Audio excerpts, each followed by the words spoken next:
Bonjour à tous. Bonjour à tous. Le webinaire va débuter dans quelques minutes.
Bonjour à toutes et à tous, je m'appelle Sylvain Benoît, je suis architecte senior chez Sésame, référent architecture d'entreprise et agilité et CFSPC.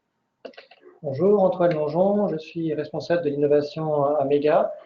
J'ai un rôle aussi bien en interne pour l'orientation de nos solutions qu'à l'externe. Aujourd'hui, je suis vice-chair d'un groupe à l'Open Group sur l'agilité. C'est un thème agilité et architecture qui représente l'avenir de nos disciplines et ce qui va être le thème de notre présentation.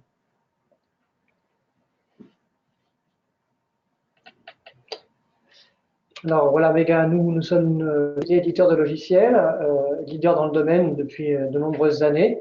Nous offrons aussi des services autour de nos solutions d'architecture d'entreprise et nous travaillons en liaison avec Sésame depuis l'origine de la communauté. Sésame est un cabinet fondé en 2011, spécialisé en architecture et en transformation d'entreprise. Nous fournissons des prestations de conseil, formation et coaching.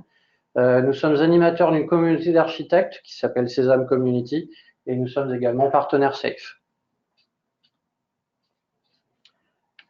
Alors, si on fait un petit bilan historique des méthodes agiles, ce n'est pas une nouveauté, hein. Quand on remonte aux prémices, on arrive assez loin. Je vais finir par penser que je suis vieux.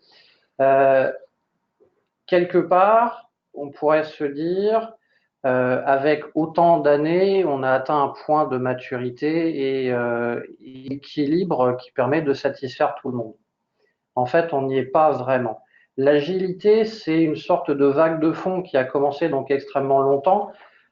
Son point tournant pour moi, c'est le manifeste agile, qui date quand même de 2001, qui a eu le mérite de formaliser, de cristalliser une frustration de l'époque, qui est que on en avait un peu assez de faire dans le process et les outils, de faire dans la documentation, dans la négociation contractuelle et la planification à outrance. Ce que les auteurs du manifeste agile ont fait avec ce manifeste qui n'a pas pris une ride en autant d'années, c'est de dire que l'équilibre n'était pas optimal et qu'il fallait repartir dans l'autre sens. Alors évidemment, certains ont pu le prendre un peu à l'extrême, mais en fait, le cœur du sujet, c'est de trouver le bon équilibre et ne pas oublier ce qu'on avait appris avec les méthodes désormais un petit peu anciennes. D'ailleurs, cette affaire d'agile ne concerne pas non plus que l'informatique, hein. Il y a bien longtemps, déjà, on parlait de small is beautiful, hein, parce que les entreprises dynamiques, celles qui ont un succès sur le marché, elles ont cette notion d'équipe petite qui malheureusement ou heureusement, doivent grandir à l'échelle des plus grandes entreprises. Et c'est bien le défi finalement de cette agilité à l'échelle qui est le cœur de notre présentation aujourd'hui. On sait effectivement que le découpage, qui va être le lieu principal de l'activité d'architecture, entre les systèmes et les personnes qui en sont responsables, c'est ce qu'on appelle la conduelo, c'est le cœur du sujet. Et donc, à ce titre, l'agilité, comme le disait Sylvain, est une promesse au début, une promesse par rapport aux lourdeurs identifiées du passé. Hein, la promesse, c'est que ça va marcher mieux. Mais qu'est-ce que ça veut dire marcher mieux? C'est qu'on va éviter l'effet tunnel parce qu'on va expérimenter plus tôt. Ça va coûter moins cher parce que grâce aux expérimentations, on va pouvoir dès le début réajuster les offres et les produits que nous fournissons. Et le focus sur la valeur, le client, hein, le fameux triptyque autonomie, responsabilité des équipes, va nous permettre finalement d'être beaucoup plus efficaces. Alors tout ça, c'est confronté effectivement non pas à la réalité en fait, parce qu'on constate malgré tout encore une difficulté dès qu'on passe à l'échelle. Hein, le tableau simple de gauche et la dépendance qui est montrée dans l'image de droite, et quand on passe à l'échelle de l'entreprise sur les services interconnectés, les services plus complexes, on va à nouveau avoir des questions d'intégration. Et ce qui fait que dans la réalité, on constate encore des retards significatifs, parfois trop d'itérations dans la mise en service, hein, et donc des gros problèmes d'alignement et d'intégration pour obtenir la valeur finale qui était recherchée. Donc cette complexité, elle se manifeste aussi dans la difficulté de faire coopérer les équipes, puisque finalement, la valeur globale ne va pas se faire simplement par l'addition de chacune des valeurs locales. Et c'est effectivement ce que vous rencontrez, vous aussi, dans... Oui, tout à fait. Et comme tu le disais, Antoine, la loi de Conway, elle aussi, elle n'a pas pris une ride. Cette loi ou ce principe qui nous explique qu'il y a un effet miroir entre les organisations et les systèmes que ces organisations construisent. On constate effectivement que dans les organisations agiles qui essaient de se mettre à l'échelle, s'il n'y a pas une vision intentionnelle de cette organisation, on se retrouve en général avec des spaghettis de dépendance qui sont extrêmement difficiles à gérer.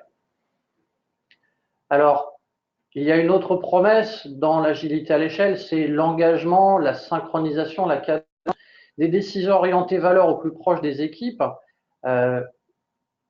En réalité, on constate qu'il y a bien souvent des livraisons par chaque équipe, mais qui sont difficilement intégrables et réutilisables. Et là se pose la question de qu'est-ce qu'on cherche à atteindre comme valeur et est-ce que c'est un optimum local ou un optimum global? Finalement, la question de la valeur, elle se pose aussi de façon assez simple. Est-ce que c'est uniquement ce qu'on apporte à nos clients, à nos utilisateurs qui apportent de la valeur ou est-ce qu'il y a autre chose? Et ce qu'on voit dans la plupart des entreprises chez qui nous intervenons, c'est qu'il y a une forte attrition des biens communs, du patrimoine commun, à la fois parce qu'on les construit moins spontanément, mais aussi parce que les équipes ont tendance, malheureusement, à les négliger un petit peu. Ce sont nos référentiels, nos modèles de données partagés, ce sont les moyens techniques ou les standards d'interfaçage, tout ce qui permet à un certain nombre d'équipes d'aller plus vite ensemble sur la durée.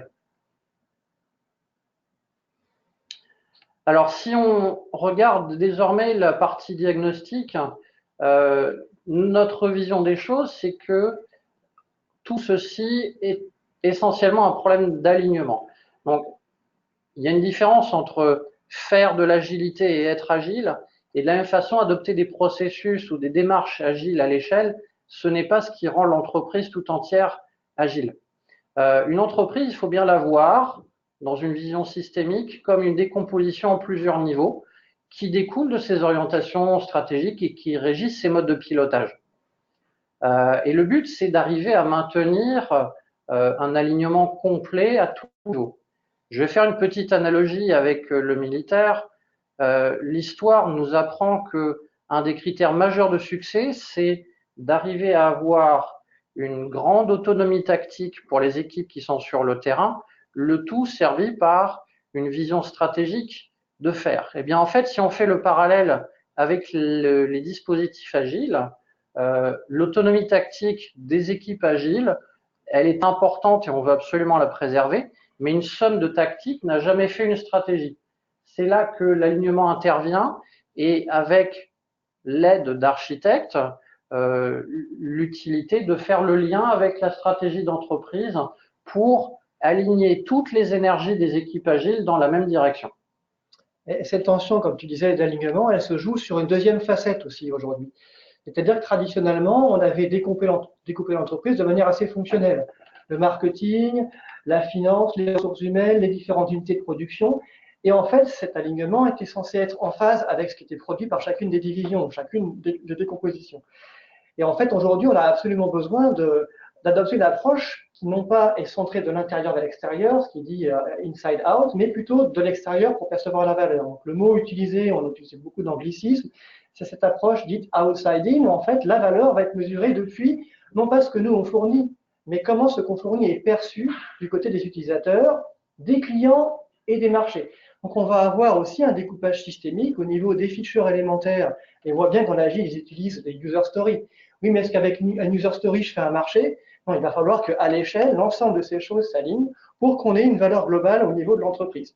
Et ça ne va pas se faire par la simple addition des features, des différentes offres et services que l'on produit. On retrouve ici, encore une fois, cette notion de Conwello dont on a parlé auparavant. Le découpage, il va être fait centré sur l'offre. Je pense que dans le slide suivant, on va traiter de cette affaire-là. Oui. On va d'abord trouver cette affaire de découpage par les produits. Et ce qui fait qu'on retrouve une grande difficulté, c'est dans les changements culturels que ça va produire. Puisque naturellement, on était habitué à ces méthodes de découpage dans l'architecture, dans nos pratiques, dans la manière de se coordonner, alors qu'on va adopter des mécanismes d'alignement différents. Pourquoi faire valoriser l'expérience et la valeur client? Donc, notre critère traditionnel de hiérarchie, qu'on a appris depuis des années, il ne fonctionne pas bien. Il va être mis en défaut dans nos pratiques et nos manières de fonctionner. Dans le contrôle même, parce que forcément, il y a toujours, il faut quand même vérifier que ce qu'on produit est en adéquation avec les attentes, on a une tendance à le faire par contrôle, le fameux contrôle commande. J'ai fait ma tâche de mon projet. J'ai la checkmark, et au bout du tunnel, tout le monde a fait son projet, sauf qu'on n'a pas la valeur produite. Mais si on s'oriente vers ce mode d'organisation, on va aussi travailler beaucoup plus en parallèle, puisqu'on va laisser de l'autonomie, il faut bien qu'on ait des points de rendez-vous. Donc, on va passer d'un mode de vérification plutôt séquentiel à un mode de vérification très parallèle. On sent bien que tous ces modes d'organisation, tous ces modes de vérification de la valeur, ils changent assez profondément nos modes de fonctionnement, nos méthodes et nos outils. Donc, dans l'architecture elle-même, on passe d'une approche passée par les exigences à une approche extérieure, la fameuse création de valeur, le fameux outsiding, qui va être le critère premier de découpage. Et dans nos organisations, nos grands monolithes, nos grands mécanismes de coordination très fonctionnels, finalement, ils sont mis en perspective de manière à être beaucoup plus découplés. Cette notion de couplage lâche qu'on voit aujourd'hui dans les architectures de microservices, dans l'informatique aussi. Et on sent bien que dans l'informatique, là, il y a eu des changements absolument profonds. C'est pour ça que quelquefois on dit le fameuse architecture digitale. Pourquoi? Mais c'est parce qu'en fait, c'est à l'intérieur de ces systèmes-là que ces principes de découplage et de parallélisme ont été visés au plus profond. Et quand on regarde l'architecture des données aujourd'hui, on fait par exemple des architectures où on prend en compte le temps dans les données, et ça ne correspond pas au découpage de modèles de données traditionnels. Et on pourrait ainsi, dans toutes les strates de l'architecture, retrouver ces impacts du découplage. Ce qui veut dire que l'intégration de bout en bout dans les plateformes elles-mêmes va devoir considérer de manière différente. Donc, aussi bien dans la partie technique que dans la partie organisationnelle, on va avoir des mécanismes d'alignement qui sont différents. Je pense qu'au niveau du conseil, vous, quand vous faites du coaching, vous devez rencontrer ce genre de défi. Absolument. Et un des points qui nous frappe le plus, c'est la perception qu'ont les architectes de leur rôle et de la façon dont ils doivent intervenir. Il y a une vraie transition qui est importante à opérer pour passer d'un mode contrôleur à ce que nous, on imagine comme beaucoup plus la vision cible du rôle d'architecte, qui est d'être un coach, un leader coach impliqué au quotidien dans le travail des équipes, qui est là non pas pour contrôler ou dire non, mais qui est là pour les aider et les accompagner. Et de la même façon, si on regarde la démarche d'architecture d'ensemble qui est une collaboration et qui s'appuie sur en général un certain nombre d'outils, on se rend compte également que l'approche pour arriver à préserver la vélocité des différentes équipes va aussi avoir un impact sur les outils, des référentiels qui vont sortir d'une vision un peu trop centralisée qui inhibe le flux des équipes pour aller vers un modèle beaucoup plus de fédération et de domaines interconnectés. Et c'est ce qui permet à la fois de maintenir une certaine vision globale tout en préservant la vélocité localement pour les équipes. Alors, comment bien passer à l'agilité à l'échelle? Le premier point, j'ai l'impression d'enfoncer des portes ouvertes, mais malheureusement, il est toujours d'actualité, c'est disposer d'un soutien fort avec un sponsorship légitime sur toutes les ressources et leur organisation. Ça veut dire pas juste le département informatique, parce que les acteurs du métier sont également concernés au premier point dans le rôle qu'ils sont amenés à jouer en tant que product owner et avec le temps que cela implique en termes d'engagement pour que le dispositif fonctionne. Moi, j'ai dans une grande entreprise où on avait travaillé, qui est un monde industriel, il y a des grands responsables de département qui jouaient un rôle clé dans l'ensemble du cycle de production des produits.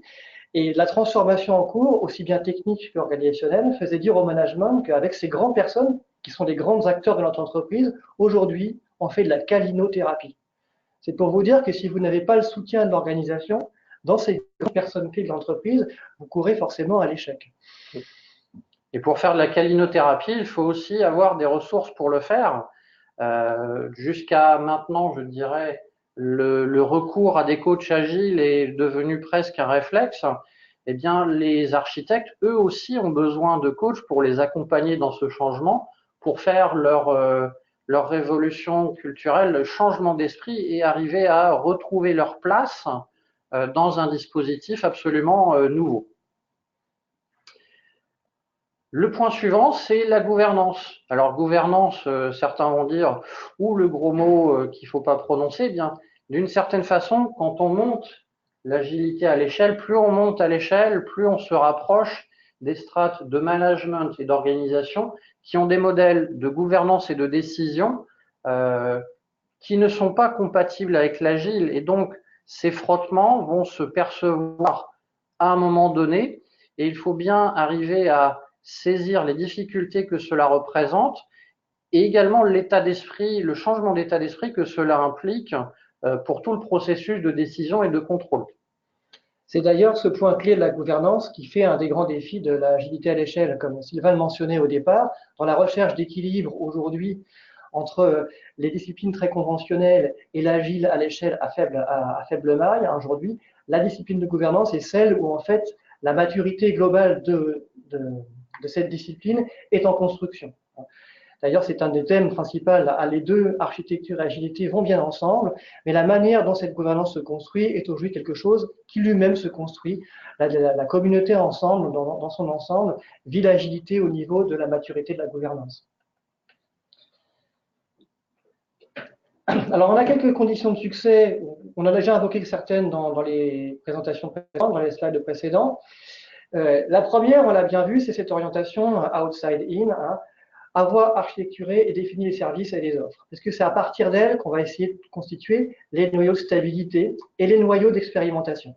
Donc effectivement, si vous partez à l'échelle de la feature simple, mais que vous n'avez pas de notion de service ajouté, vous n'allez pas trouver le mécanisme de découpage et l'ensemble du cycle de vélocité que vous attendez des approches agiles et soutenues par l'architecture. D'ailleurs, les trains, les salles de train dont on parle par CEF, ils vont être complètement basés sur ce dispositif de découpage. C'est bien aussi ce que vous avez observé de votre côté chez César. Oui. Alors, on le voit par contre, un élément que je trouve assez frappant, c'est la difficulté qu'ont les entreprises à bien structurer leur train. La théorie, ce qu'on explique, ça paraît à peu près simple. La mise en œuvre est beaucoup plus difficile, bien souvent parce qu'on touche des domaines où le management, entre guillemets, traditionnel essaie de garder ses prérogatives en termes d'organisation d'équipe. Et là, en fait, notre bon vieux principe de Conway revient nous frapper en pleine figure parce qu'il y a un certain nombre d'alignements à réaliser et à préserver pour mettre en miroir les équipes et les systèmes qu'on cherche à construire et faire évoluer. dans les exemples là qu'on a fournis, nous, dans le cadre du travail que nous on fait, moi je fais à l'Open Group, on essaie de montrer des exemples, justement, comment on constitue des équipes stables par service rendu. Et la difficulté ici, bien évidemment, et il y a un jeu de pouvoir sur la constitution de l'équipe, comme tu viens de le mentionner, puisqu'on va redistribuer la manière dont les ressources sont allouées en fonction des nouvelles produits et services qu'il faut définir en commun.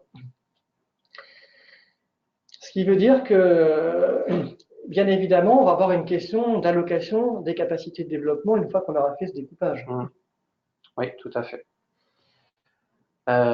Si on continue dans la démarche d'allocation, il y a aussi comment cette capacité s'organise, voir les outils dont les équipes se dotent, et penser également aux composants communs dont ils ont besoin pour avancer ensemble. C'est finalement une condition d'équilibre importante pour s'assurer que à la fois on livre de la valeur rapidement et on continue, mais aussi on cherche à préserver l'avenir. L'agilité, ce n'est pas faire un sprint de 100 mètres, c'est un marathon ininterrompu, et donc il faut penser à préserver son énergie et son capital pour livrer de la valeur, non pas en sprint, en rush, mais de façon continue au cours du temps. Et ça se fait également en préservant un équilibre entre la livraison de valeur à court terme ou instantanée et la livraison future qu'on va préserver et construire grâce à un composant commun. Et c'est là que la logique de plateforme apparaît.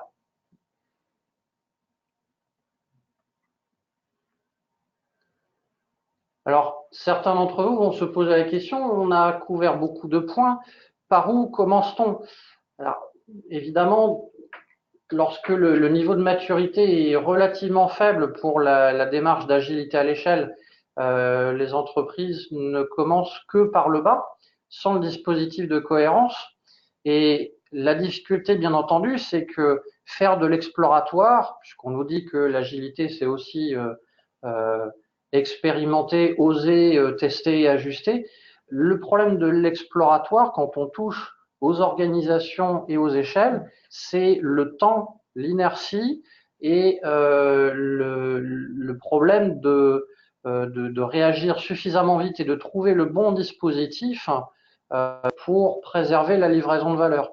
On n'a pas devant nous des millions d'années d'évolution disponibles sur notre calendrier pour trouver l'organisation optimale à coup d'essais au hasard. C'est pour ça que le point clé qu'on a observé dans quand même des différents projets, pour savoir par où commencer, ça c'est certainement pas par toute l'entreprise, puisqu'on va mettre à risque les techniques, les modes de synchronisation, le livraison en continu et les compétences et le pouvoir comme on l'a vu. Donc pour commencer, il faut prendre, on va recommencer les grands prérequis qu'on a vu tout à l'heure. Où est-ce que vous avez une offre de service que vous maîtrisez, sur laquelle il y a de la valeur que vous pouvez mesurer? Et où est-ce qu'en face, vous êtes à peu près confiant que vous allez pouvoir commencer la réorganisation orientée autour de ces produits et services? Si vous commencez de cette manière graduelle, vous allez apprendre à découper vos offres de services, les mesurer, mettre les équipes en alignement et avoir les outils de base, de fond, qui vont vous permettre de gérer dans la durée. Sachant que, évidemment, à l'occasion, impliquez vos architectes de manière à ce qu'ils soient dans ces premières boucles, impliquez les organisations, évidemment, et avec ces techniques de coaching que Cézanne met en œuvre aussi, avec nos outils référentiels qui ne vont plus être un référentiel centralisé, mais des fédérations de référentiels, vous allez construire cette réactivité à l'échelle progressivement en suivant les principes qu'on vient d'évoquer. Alors, je vais rebondir sur le point de la révolution des architectes pour adopter le mindset agile. C'est quelque chose qui me tient énormément à cœur parce que je pense que les architectes dans les organisations ont été enfermés avec des décennies de pratiques et de modèles qui les cantonnaient dans ce rôle de contrôleur avec la perception tour d'ivoire.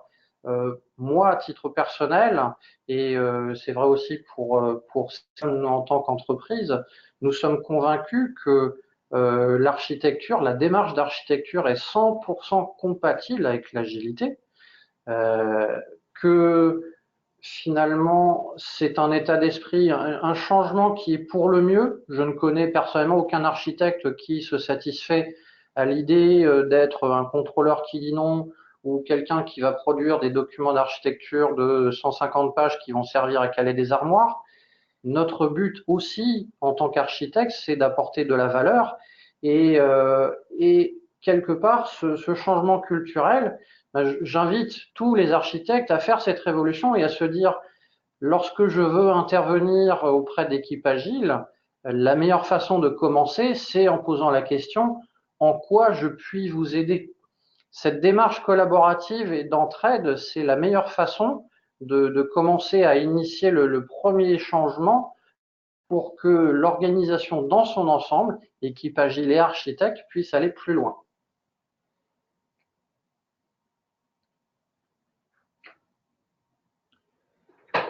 Voilà, pour pouvoir poursuivre la réflexion sur le sujet, Sésame et Béguin contribuent à l'organisation de l'IED, qui aura lieu le 6 novembre dans les locaux de Renault, dans le technocentre de Renault, où en fait, un ensemble d'acteurs est invité pour présenter l'ensemble des défis qu'ici nous n'avons fait qu'évoquer et partager avec vous, architectes, collaborateurs de l'entreprise qui participaient au découpage de l'entreprise, notre grand défi c'est le découpage, comment ensemble on peut faire progresser cette agilité à l'échelle et les pivots de la gouvernance que nous avons évoqués. Merci à tous. Nous allons passer aux questions, si vous le voulez bien. D'accord. Donc, la première question, quel modèle type de gouvernance préconisez-vous? C'était la question piège, on allait dire. La question piège. Alors, déjà, le premier point que j'ai envie de dire, c'est il n'y a pas, à mon sens, de modèle type. Essayer de plaquer un modèle type de gouvernance à toutes les entreprises, mon instinct me dit que c'est la meilleure façon de rencontrer des problèmes. Chaque entreprise est unique culturellement, en termes de dispositifs, en termes de mentalité. Donc, il faut être extrêmement vigilant pour ne pas essayer d'appliquer un modèle trop caricatural et trop bloqué. Faire le travail efficacement, la valeur ajoutée de l'architecture, quelque part, j'ai l'impression qu'il faut la démontrer au quotidien et plutôt que d'être dans un modèle de gouvernance où on contrôle, c'est en l'intégrant dans la réflexion des équipes qu'on peut le faire au mieux. J'ai quelques petits exemples. L'application de normes ou de standards ou de règles d'architecture, la meilleure façon de les faire, c'est de les intégrer dans la chaîne DevOps. On parle de chaîne DevSecOps lorsqu'on intègre les préoccupations de sécurité. Eh bien, j'ai envie d'inventer le nouveau concept qui est le DevSecArcOps, où finalement les contraintes d'architecture, on essaie de les intégrer au plus près dans la chaîne de développement et avec les équipes. Je vais rebondir sur les techniques de modélisation ou d'architecture qu'on a habituellement. Quelquefois, on a tendance à dire il y a le classique centralisé et puis il faut mettre tout à la poubelle. Il faut aussi que les architectes et les différents acteurs, ils travaillent sur cette affaire, ils travaillent dans le vocabulaire des gens qui jouent. L'agile aujourd'hui, il a deux grands axes. Les gens qui viennent du développement, en gros, les gens qui viennent du marketing. L'outside-in, c'est le marketing, le développement, c'est toute cette chaîne DevOps. Ils ont un vocabulaire particulier quand ils découpent ces gens-là. Je ne sais pas si vous avez entendu parler de quelque chose qui s'appelle Domain Driven Design, quelque chose qui vient du développement. Qu'est-ce que c'est finalement? Un découpage en domaines de l'ensemble des informations en vue des valeurs ajoutées, produits, services qui sont derrière. Donc on est complètement aligné avec ces gens-là. Je vois qu'il y a des problèmes de fédération de référentiels. Le découpage en domaine, c'est typiquement une des clés. C'est lui qui va nous donner les fédérations et les interactions entre ces différents domaines. Travaillons aussi avec le vocabulaire de ces gens-là et faisons-leur bénéficier de notre propre expérience. Parce que forcément, les grands principes de découpage, ils restent les mêmes. Mais gardez l'idée aussi d'intégrer des gens du marketing dans la partie, oui, mais la valeur ajoutée, elle est où dans l'offre? Donc, on peut tout à fait faire levier sur nos disciplines traditionnelles et en même temps s'intégrer avec ceux qui sont les acteurs qui poussent ce domaine-là. Une autre question, vous avez parlé de fédération de référentiels, lesquels et comment? Alors là, je crois que c'est ce que j'ai commencé à évoquer avec cette notion de domaine. Donc nous, dans nos études et dans nos affaires d'architecture, dans l'évolution de Béguin en tant que tel, on a des travaux très importants pour faire évoluer nos propres mécanismes de fédération, nos API. Ce n'est pas le lieu de faire de la technique méga ici, mais je vous invite à nous appeler pour voir comment nous, aujourd'hui, on intègre de manière beaucoup plus dynamique des référentiels découpés par domaine, comme je l'ai évoqué. Une autre question. La méthode d'architecture de Sésame ne reflète pas ce changement d'une approche basée sur les exigences à une approche outside-in. Allez-vous rebooster la manière dont cette méthode est proposée dans vos formations? Ah, ça sent le connaisseur ici, hein.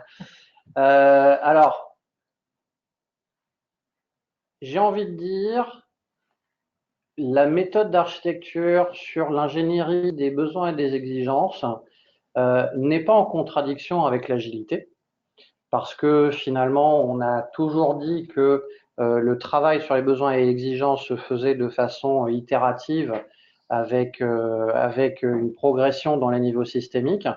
C'est vrai que en termes d'approche, de processus et de construction, il y a des changements. Nous avons effectivement très récemment changé nos supports de formation pour essayer de mieux refléter, de mieux passer le message.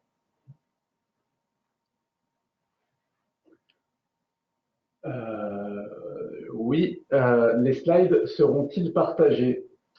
Non, on va les garder pour nous. On peut? Oui, Non. donc les slides seront partagés à la fin de ce webinaire, donc aujourd'hui ou demain. Ils seront envoyés par mail ainsi que l'enregistrement. Pour partager cette affaire de méthode là, dont Stéphane parlait auparavant, nous, en amont de ce qui se passe dans les formations, on a aussi des échanges sur ce domaine-là. Moi, mes travaux avec l'Open Group, ici tout à l'heure, on évoquait des questions de design thinking, et très clairement, c'est des choses qui font partie, en appui sur les requirements, de l'approche outside-in. Donc, bon. Bien. D'accord, donc si vous n'avez pas d'autres questions, ce webinaire est terminé. Une petite question qui vient d'apparaître. Comment permettre une priorisation court terme et long terme compréhensible pour les utilisateurs, notamment comment prioriser les composants communs, les fondations pour produire de la valeur à court terme? Ouais. Alors ça se fait de plusieurs façons. D'abord et avant tout, c'est par le dialogue qu'il faut commencer. Et la relation, la relation entre product owner et les équipes agiles est extrêmement importante pour qu'il y ait une bonne compréhension des enjeux et des éléments de fondation à faire. Après, si ce dialogue ne fonctionne pas ou s'il est difficile à établir, il y a des pratiques, j'ai envie de dire un petit peu plus brutales, mais qui marchent bien, qui consistent à réserver, s'accorder à l'avance sur une certaine capacité de développement qui sera consacrée à la construction des fondations. Et une fois que cette capacité est réservée, c'est aux équipes ou aux architectes, lorsqu'on est à un niveau supérieur, de préserver un peu leur allocation. On voit souvent, selon la maturité des équipes et le niveau de complexité des plateformes, un ratio s'établir entre 2 tiers création de valeur et 1 tiers plateforme. Et c'est vrai que sur le plan organisationnel, les modèles un petit peu modernes, on a parlé de Spotify tout à l'heure, qui valorisent en fait ces notions. Ceux qui sont porteurs de la valeur transversale ont des réunions régulières en commun. Si on sait qu'ils ont alloué un certain nombre de participations à ces projets transversaux, on va nourrir dans l'organisation la valeur de ces assets dont on a parlé tout à l'heure. Une autre question, le management de projet par enjeu n'est-elle pas, pour des projets exploratoires, déjà une approche agile? Attends, répète-le là. Je n'ai pas vu. Le management de projet par enjeu n'est-elle pas, pour des projets exploratoires, déjà une approche agile? Alors ça, vous savez qu'il y a un grand débat aujourd'hui dans ce monde de l'agilité. Les projets n'existent plus. Donc, alors évidemment, ça va mettre à mal tous ceux qui font de la gestion de projet. Je ne pense pas que c'est ça qui soit vraiment en question. Effectivement, l'enjeu du projet en tant que tel, s'il est relié aux offres et services identifiés, oui, ça va être le cas. Mais si on reste limité à l'enjeu du projet, on va perdre les notions de découpage. D'accord. Une autre question. Quel lien avec le framework d'agilité SAFe qui propose un mode SAFe for Architect? Quelle formation recommandez-vous à un architecte qui doit évoluer sur des programmes, projets en mode agile? Alors oui, donc le framework SAFe propose effectivement une formation SAFe pour les architectes. C'est quelque chose de très récent, hein. Donc c'est dire à quel point l'intégration de l'architecture dans la démarche agile est récente, hein. Ça fait juste 6 mois que cette formation existe, alors que SAFe a déjà des années d'existence. C'est une formation qui est intéressante. Elle a, je dirais, juste un petit défaut, c'est que même si elle explique le changement d'état d'esprit et où les architectes se positionnent dans l'organisation, ce qui est déjà pas mal, elle ne leur dit pas forcément comment ils doivent travailler et quels sont les outils et les façons de fonctionner qu'ils doivent utiliser. Donc, c'est un très bon point de départ pour raccrocher, mais il faut également faire le lien avec les méthodes d'architecture que vous utilisez et essayer un peu de faire le pivot entre les deux.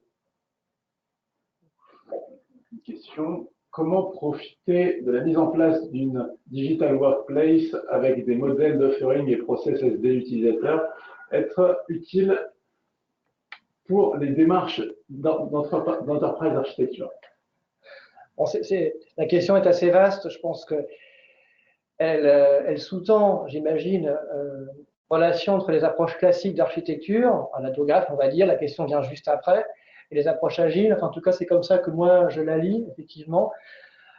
Donc, il y a deux aspects dans cette affaire-là. Il y a des moments où les approches traditionnelles de cycle en V vont rester valides. Il ne faut pas non plus jeter tous les bébés avec l'eau du bain. Mais par contre, il y a des degrés d'incompatibilité et il faut aussi le reconnaître. On ne va pas juxtaposer une approche digitale et de la décomposition fonctionnelle traditionnelle. Et on vous l'a dit tout à l'heure, pour bien les identifier, mesurer, commencez par des coins où vos offres et services sont clairs, et vous verrez comment l'articuler avec vos méthodes traditionnelles. Mais il y a clairement des points d'incompatibilité, il ne faut pas se le cacher. D'ailleurs, dans l'équipe de la TOGAF 10 et Agile, pour faire la question suivante, on a ces débats-là à l'intérieur de l'Open Group et on sent très bien la difficulté. Alors, des gens nous disent, est-ce qu'on fait du sprinting de ADM? Je pense que non. Juste pour préciser la question qui avait été posée, TOGAF 10 et AF, où cela en est-il? Bon, nous, on fait une présentation au prochain meeting Open Group à Amsterdam, malheureusement en plein IEDS pour mon côté. Et donc, vous serez écartelés à en suivre l'une ou l'autre des conférences.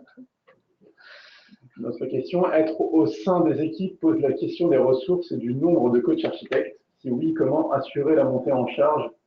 Quel profil? Alors ça fait aussi partie de l'évolution culturelle, mais aussi de responsabilité pour les architectes. Le problème bien connu des architectes, c'est qu'ils ne sont jamais assez nombreux pour arriver à tout faire. Maintenant, j'insiste sur le fait que pour nous, Sésame, l'architecture, c'est d'abord avant tout une collaboration. Ça ne se réduit pas à un nombre faible d'individus, donc il faut absolument se démultiplier. Il y a aussi un autre point qui me paraît important, c'est attention à l'hyperspécialisation. Pendant des années, on a créé des rôles d'architectes métiers, applicatifs, fonctionnels, techniques, architecte cloud, architecte de données. Le danger de ces spécialisations, c'est qu'à la fin, on tombe sur des ressources extrêmement rares qui se dispersent partout. Je pense qu'il y a un gros élément culturel, c'est que les architectes ne doivent pas se mettre en tête de préserver leurs connaissances, mais de la disséminer le plus possible via, par exemple, des communautés de pratique ou certains utilisent le terme de ligue. Il faut arriver à accompagner la montée en compétences non pas d'un nombre limité d'individus, mais de toute l'organisation et des équipes agiles pour qu'elles arrivent à prendre le relais. D'accord. Nous allons prendre une dernière question. Quelle est votre opinion sur l'évolution 5.0 de SAFe quant à l'architecture d'entreprise? Alors, c'est du très très récent, hein, puisque les premières communications de Dean Leffingwell sur SAFe datent de cette semaine. Bon, on va dire que c'est un petit peu tôt pour se prononcer, hein, sincèrement. Bon, allez, une petite dernière. Selon vous, quels sont les principaux leviers d'architecture d'entreprise pour réussir une transformation de la DSI?